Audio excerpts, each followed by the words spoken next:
My name's Leigh Wilson, born and bred in Rochester, former councillor and now just local identity, standing in my wife's shop, Bella Studio, in Mackey Street, and I work from home as a draftsman. So over the past month, I've worked with my wife to help strip out her shop after the flood and identifying other premises to start to re-establish her business from.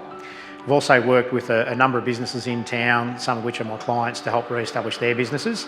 But importantly as well, I've been representing the community on a recovery committee where we've been gathering information on the ground and feeding that into the government agencies. So quite often when I talk to people that aren't from Rochester and they're trying to get a feel for what's happening on the ground, I do say for us at home personally, our house did manage to escape being flooded by, we had probably about 150 millimetres or 6 inches of freeboard before water went over our house.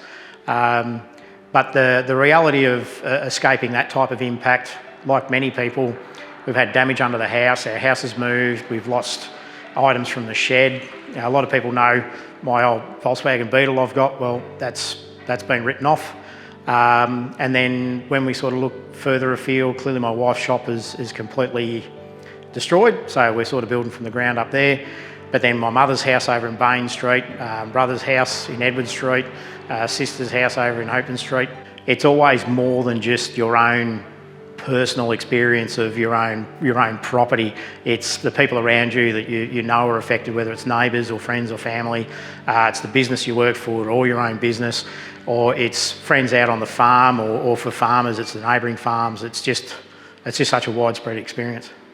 The common thread amongst it is people just knowing in town, just knowing what they need to do, and whether that was preparing before the flood and just helping each other and doing the things they need to do, whether it was during the flood event itself with assisting people in need and recovering people from their houses, through to the immediate recovery and knowing to go into people's houses and start lifting out that carpet, starting to move furniture and just helping people and making sure they had water and all sorts of things. It was just the overwhelming capacity of the town to respond and they just knew what they needed to do. So there's one story of a woman I met who's volunteering in one of the first weeks, and she's only new to the area.